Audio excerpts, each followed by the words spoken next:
Saktan mo yung papel. Saktan mo pa.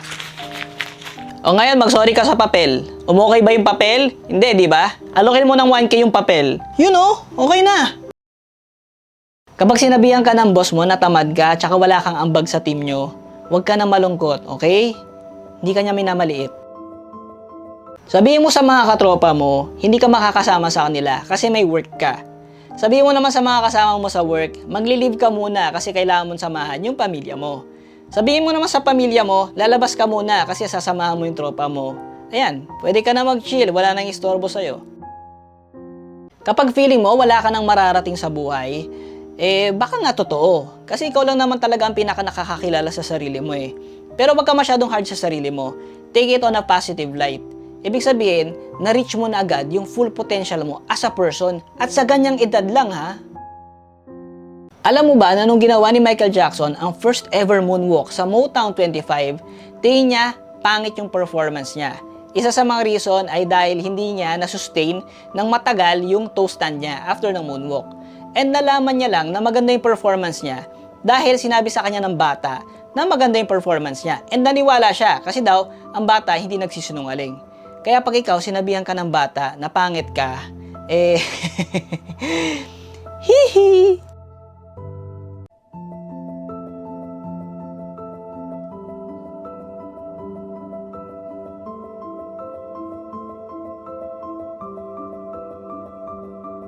Kapag masama yung trato mo sa kaopisina mo, kailangan nila maintindihan na it's part of your healing. Kasi ginawan ka ng masama in the past and kailangan mo mailabas yon para makapag-heal ka.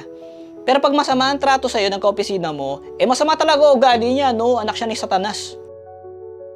Kung ang hilig mo makialam sa trabaho ng teammates mo, tapos ang hilig mo pang mag-take credit sa achievement ng team mo, kahit wala ka naman talaga masyadong inambag, hindi tama yung ganun. Staff ka dapat manager ka na. Napapansin ko lang ha, sa workplace, kapag yung staff nag-absent, tapos may naghanap sa kanya, yung boss nagpapanik. Tapos yung mga staff niya na iba, nagpapanik din. So ang dulo niyan, yung staff kahit naka-leave, tinatawagan. Pero kapag yung boss naman na naka-leave, pag may naghanap sa kanya, at sinabi ng mga staff na naka-leave yung boss, nakakapaghintay naman yung issue. Kahit mahirap yung trabaho, kung okay naman yung katrabaho mo, masaya pa din. Kahit madali yung trabaho, kung hindi naman okay yung katrabaho mo, nakaka-stress pa din. Kaya nga mag-resign ka na. Para maging masaya na yung mga katrabaho mo.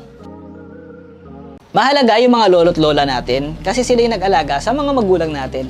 And sila din yung nagtatanggol sa atin pag inaaway tayo ng mga magulang natin. So dapat, mahalin natin sila. Kaso ikaw, pinapatay mo yung mga lolo't lola mo pag nagli-leave ka.